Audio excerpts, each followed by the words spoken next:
accountability. Because I am part of Courage as a chaplain, you always have the accountability statement in the beginning. Just want to mention this, no sin should be left in our heart. Come clean. If you want to be healed, then you have to be 100% open to your doctor or your physician. So he can also give you the right treatment. So if you don't say your sins to the priest, kung ano man yung kasalanan mo, nahihiya ka, tinatago mo sa kanya, hindi rin ka mabibigyan ng advice. No? Sometimes may pastoral advice. So wala lang. No? So hindi ka rin niya matutulungan. But it's not only the priest, no? You're asking forgiveness in Sacrament of Penance, kaharap mo yung pare, but it's not the priest who forgives, it's the Father who forgives. No? So if you're not thinking about the human priest there, no? You think about God. No? And you have to come clean to God. No? Kaya yun. And this is how support group works. No? Like Courage. Total healing can only happen if you cooperate to God's grace. St. Thomas Aquinas would say, grace builds on nature. Gracia perfecta natura. Sharing lang ako dito, no? Kasi naging part ako ng exorcism, no? Ministry. Pansin ko lang, no? Meron kami mga pinipray over na one time lang na-exorcise namin, nagwala. No? Tapos, yan, tapos bigla tumahimik. Wala na, hindi na nila nararamdaman yung evil spirit. Hindi na nila nararamdaman. Kasi tapos na. Siguro, sinasabi ko lang, maybe my conclusion is, baka itong taong poses na to, no? Kung ano yung natitira na nakatinuan niya, no? Na kontrolado niya, talagang nilet go niya lahat, in-entrust niya 100%, wala siyang tinago. Sinabi niya lahat sa amin, tapos sinabi niya lahat sa Diyos, ito ko, wala na akong tinatago. This is all I am. Bahala ka na, Lord. And by itself, no? The grace really happened. No? That person is 100% healed. Hindi na siya harassed, hindi siya possessed, hindi na niya nakikita. No? Pero paminsan-minsan, meron kami ganong case. Pero most of the time, yung mga cases namin sa exorcism, pabalik-balik. Pabalik-balik. And hindi ko alam kung bakit, no? Maybe meron pa mga tinatago. Kasi every time that we talk to that person, because before we do the exorcism, we have series of interviews. At ni-interview namin siya, so first time, interview namin siya, tapos pinday over namin siya. Second time, dumating ulit siya, interview namin siya kung kumusta na siya, sasabihin niya kung ano nangyari, tapos we learn new things na hindi siya sinabi noon first time. Ibig sabihin, may mga tinago pa siya sa amin. No? Kaya yung specific prayer namin, tsaka yung intention ng prayer namin, hindi yun. Iba yung first and second, iba na naman.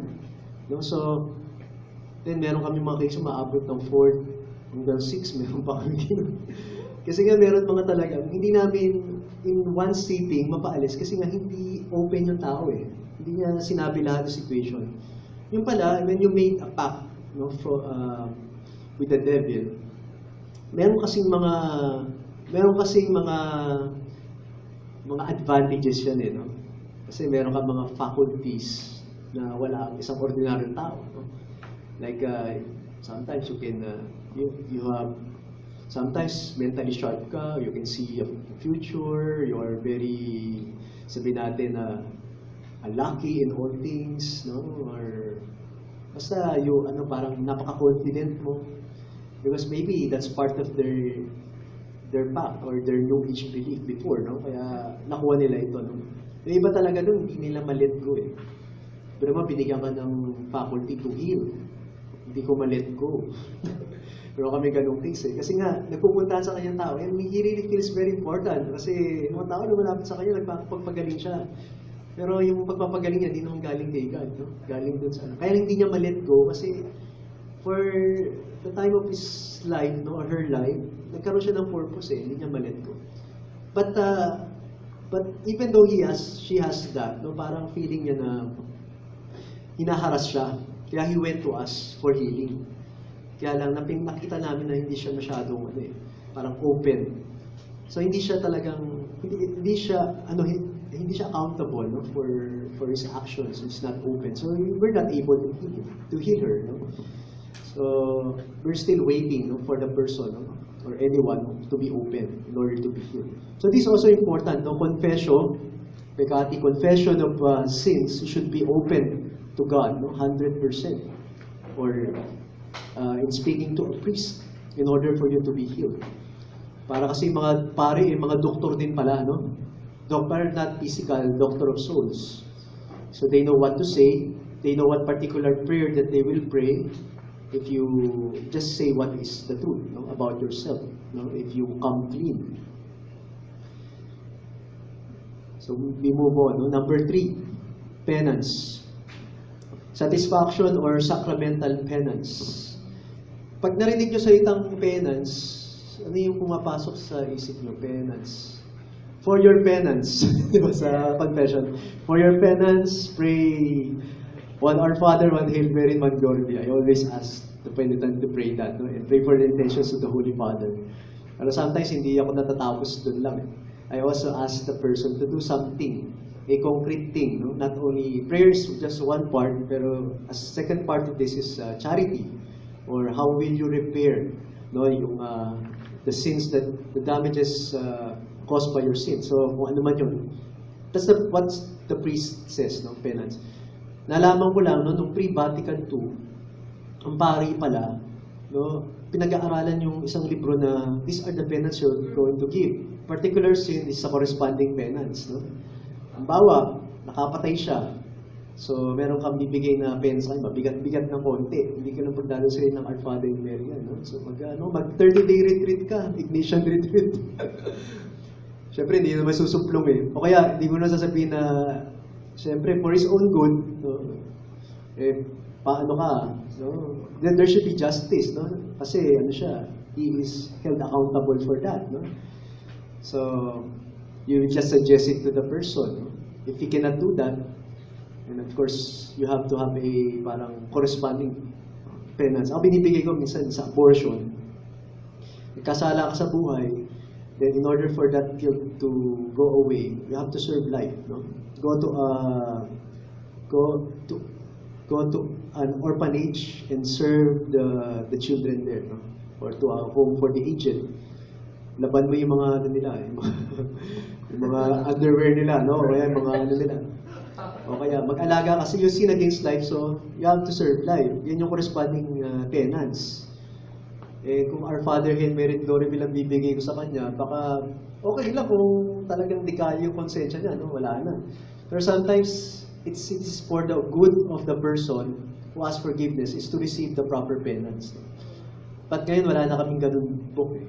May mga book for penance. Hindi na namin na-practice yan. But the priest, it is entrusted to the priest whatever penance that you will give, what is proper to that person who sinned in order to guide that person.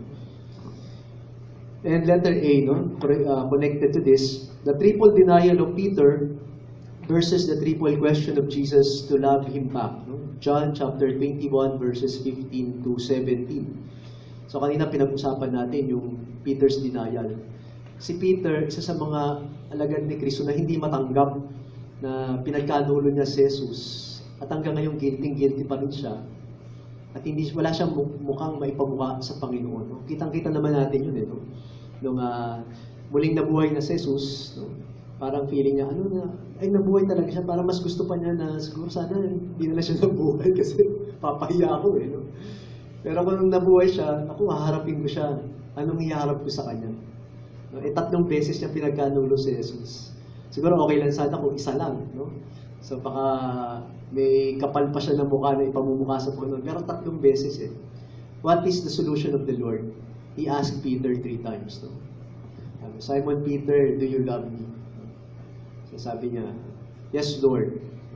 Sabi ni Peter, no? Pero hindi isip ni Peter, saan kaya papunta to? Mga tanong na to. No? Sabi niya, yes Lord. Of course, that's the obvious answer, no? Then feed my sheep. So another time, no, feed my lambs. Then for the last time, sabi ng Panginoon sa kanya, no, feed my sheep. So 3 times. Nasaktan si Peter, di ba? Sabi, minention sa Bible. Peter was hurt because the Lord asked him 3 times, do you love me? But in a way, no, he was able to realize that this is the cure for his sin, for his guilt. No? Itong triple denial of Peter, no, was healed by the triple questions of the Lord. Do you love me? Binigyan uli siya ng pagkakataon, makabalik. No?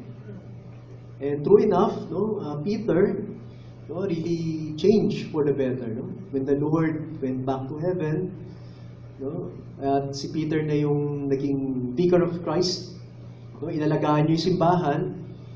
Kaya lang may instance din na, if you heard about the film, Quo Vadis, ang ganda yung Quo Vadis eh. Where are you going? Ibig sabihin ng Quo Vadis.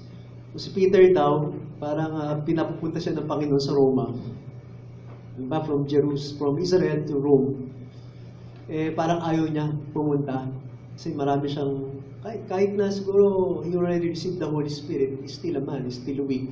He has so many fears. No, ayon doon sa pelikula, ayaw pa niya magpunta doon kasi baka di pa siya ready. Baka mamatay siya sa puso. Okay, baka mamatay siya doon. No? Then in a vision, he saw the Lord carrying the cross, going to Rome. No? And he said, Lord, where are you going? Quo Vadis. Sabi niya, I'm going to Rome to be crucified the second time. Then that's the end of the vision. Nagising siya, he realized that it is the Lord, then I should be the one to do that, no? Instead of the Lord. This time. So nakabawi siya, no? Bumawi siya.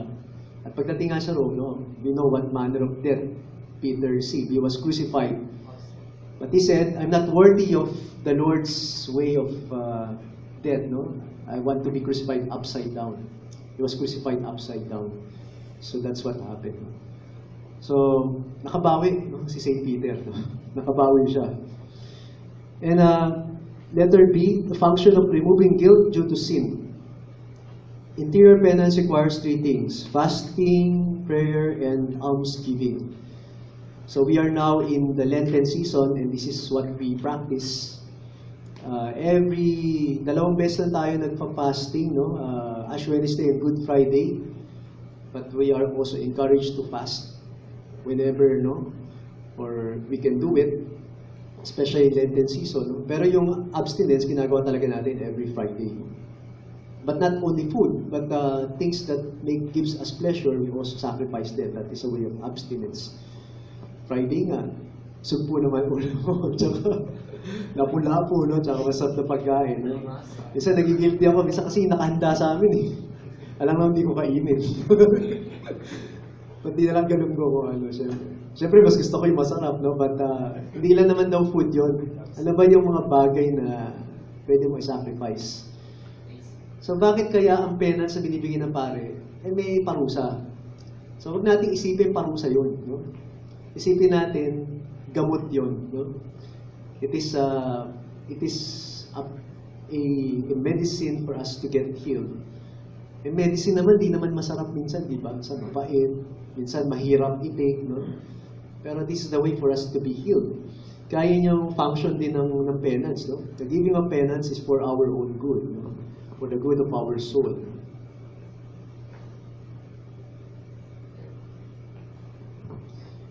And then number 4, reparation. Reparation is a resolution or firm purpose of amendment or conversion or to change. A, proof of genuine conversion is repairing the damage caused by our sins. So if you truly are sorry and you wanted to change, no, dapat may mga pruweba to. So ano nga ba yung mga pruweba na yun? Paano nga ba? Paano makikita to sa atin? So, nagkasala ka. So, I think nakikita ko rito sa confession. Then, sa accountability statement natin. No? Sometimes when we share, no, nakita natin yung improvements. No? Minsan, dati, everyday, naging once a week.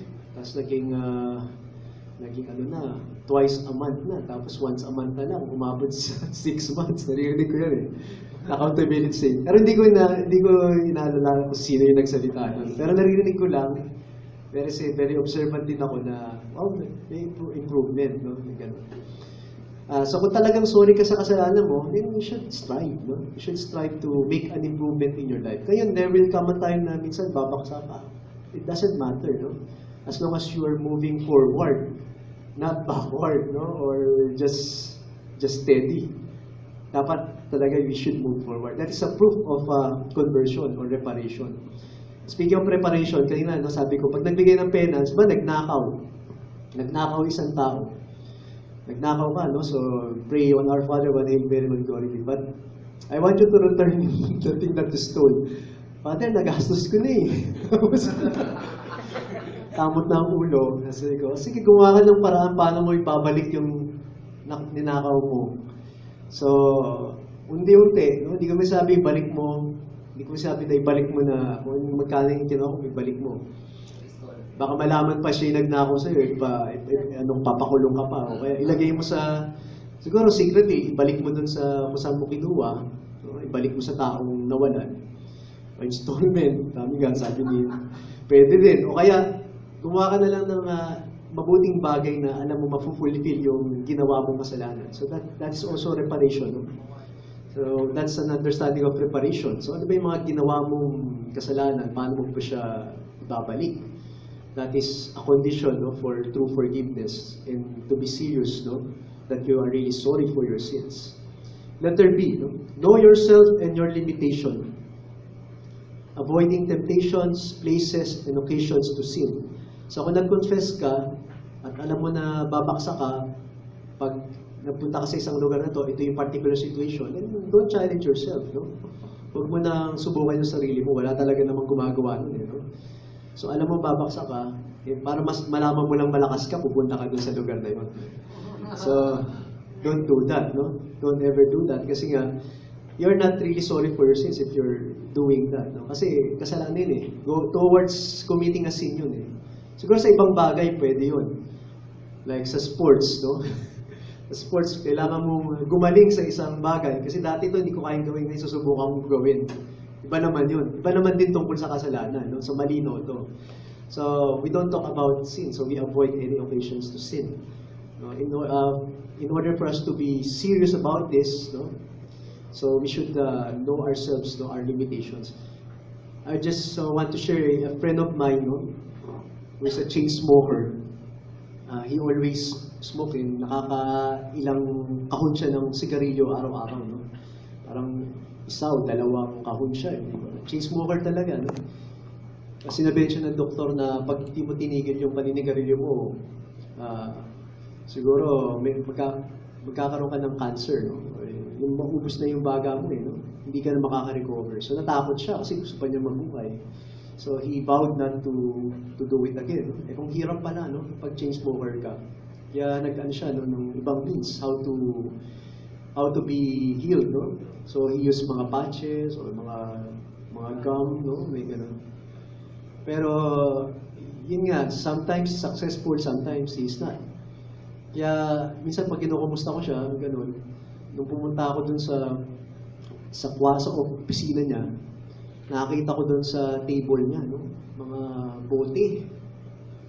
Mga maliliit na bote. At bawat isang bote may lamang sigarilyo. No? Iba-ibang brand. No? Tapos, tinitingnan ko, nagandaan ako kasi para collection eh. Lahat ng sigarilyo na. Pero nung tinignan ko na maigi yung isang bote doon, nakasulat doon, in case of emergency, break. Sulat doon sa bote.